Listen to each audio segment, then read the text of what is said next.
लोक मानकर समस्या को शुणा और तार समाधान करवा ये हूँ राज्य सरकारंकर प्राथमिकता। आउ से तृणमूल स्तर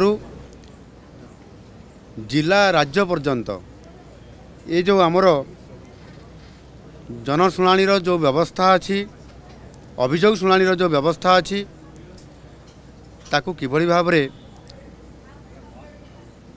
सुसंपर्क प्रतिष्ठा करी तार समाधान रास्ता बाहर करा जिवो सेथिपाई आम सरकार आज ताकू शुभारंभ करिसेंती पुनर्बार आउ थे चालू करिसेंती। विशेष करिकी आपणकर मु गोटे कथा कहया चाहूँगी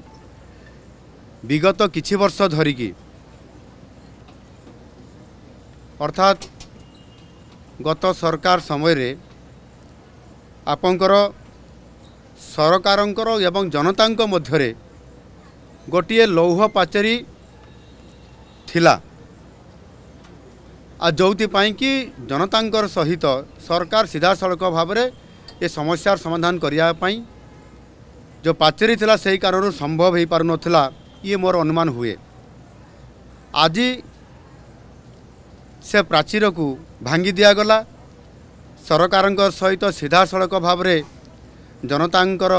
सहित संपर्क प्रतिष्ठा करवा तांकर समस्या को शुणा और समाधान रास्ता बाहर करवा ये संपूर्ण भाव में आज जो मुख्यमंत्री अभियोग प्रकोष्ठ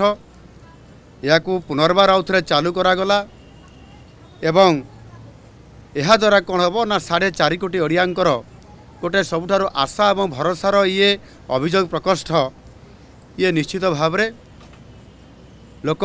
आशा करेंगे और समाधान रास्ता पाइपर ताहा आज पुनर्बार आउ थे ताहाकू आज ताहार शुभारंभ करागला। एथिरे अनेक लोक न्याय पाइबारु वंचित होउछंती। जदि सरकार अभियोग माध्यम किसी कथा को न शुणिबे ताहले निश्चित भाव में समानंकर भविष्य अंधकारमय हो जिवो। या को आधार करिकरी एथिरे संपूर्ण भाव में लोक माने अनेक समय रे विभिन्न जगह को जाउछंती अभियोग करूछंती किंतु ताहार समाधान रास्ता बाहरी पारु नाही। आउ सेथिपाई जदि मुख्यमंत्री अभियोग प्रकोष्ठ को आसीबा एवं सेठी निजर अभियोग जनइबा एवं से माध्यम रे जदि विभिन्न विभागर कार्यक्रम को त्वरान्वित करा जिवो एवं आज जहाँ शुभारंभ करागला ये निश्चित भाव में से अधिकारी माने से विभागर समस्या गुड़ी को समाधान करिबारे यथा समय रे समाने समाधान करिबार रास्ता बाहर करिवे एवं समानक मध्य प्रति विभागर अधिकारी मान को मु निर्देश देइछि जिलापाल मान को मध्य मु निर्देश देइछि जे समाने प्रति जिल्ला रे आज 30 जिल्ला रे 30 आज जिला स्तर रे मध्य आज अभियोग ये प्रकोष्ठ खोला जाइकरी ये कार्यक्रम वर्तमान चालू रही। एणुकरी संपूर्ण भाव में एठी मो मुख्यमंत्री हिसाब रे तथा आम मंत्रिमंडल समस्त सदस्य आज एठी मो पाखे 2 जन मंत्री महाशय अच्छी एवं उपमुख्यमंत्री केवी सिंहदेव आसी आउ 2 जन मंत्री आसी समस्ते एठी उपस्थित रही पूरा समय देइछंती एवं समस्त ये अभियोग व्यक्ति मान सहित मिसवा और तांकर अभियोग ग्रहण करवा एवं प्रति विभाग को तांकू तार इनक्वारी रिपोर्ट और आवश्यक पदक्षेप नापी समस्ते सहयोग करिसेंती। समस्त मंत्रिमंडल सदस्य माने यहाँ सहयोग करिवार ये जो प्रक्रियाकरण करिसेंती यह निश्चित भाव में आगामी दिन में ये समाधान रास्ता बाहर एवं लोक माने तांकर विभिन्न समस्या से जेकोसी व्यक्तिगत समस्या चाकरी समस्या रास्ता घाटर समस्या जमी टीए पाइबा समस्या एवं सामाजिक न्याय पाइबार जो विभिन्न प्रकार जो मैंने एठी आपंकर दिव्यांग माने आसुचंती समाने मध्य अनेक समय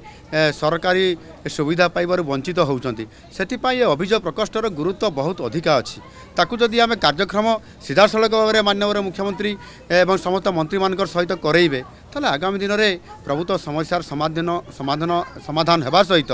निश्चित भाव में गोटे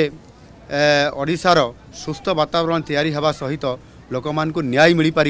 आउ सेथिपाई ये निरंतर भाव में प्रति सोमवार को सोमवार या को आहुरी सुंदर भाव में एवं यथा समय ताकू सारिबाई लोक मानकर ये काम को त्वरान्वित करने आहुरी सुंदर भाव में केमती स्मार्ट भाव में करा सेथिपाई ताकू योजना करा होउची। मु आशा करी मोर सारा ओडिशार सारे 4 कोटी लोकंकर पाखरे मोर अपील अच्छी एवं मुझे निवेदन करुच्ची से निश्चित भाव में आमे जो गाइडलाइन दौचु जो नीति नियम दौचु से अनुसार से आसतु जिले में भेटंतु जिले में भेटिले जिले लोकंकर गुहारी जदि से निजे निजे एरिया करेंगे ताले भुवनेश्वर लेवल रे बा राज्य लेवल रे ताहा आपे आपे कम हो लोकंकर गुहारी शुणवाटा जिला लेवल रे बेसी आवश्यकता अच्छी ताकू करा होउची आगामी दिन में निश्चित करा एवं आज मो प्रशासन समस्त अधिकारी विशेष करके मो मंत्रिमंडल सदस्य माने उपस्थित रही मत सहयोग करने कारण आज प्राय वर्तमान सुधा 99% आमर लोक मानकर विभिन्न अभियोग पत्र आसी ताहारी उपरे विभाग को दि जाए निश्चित भाव खूब शीघ्र तार समाधान हो। धन्यवाद।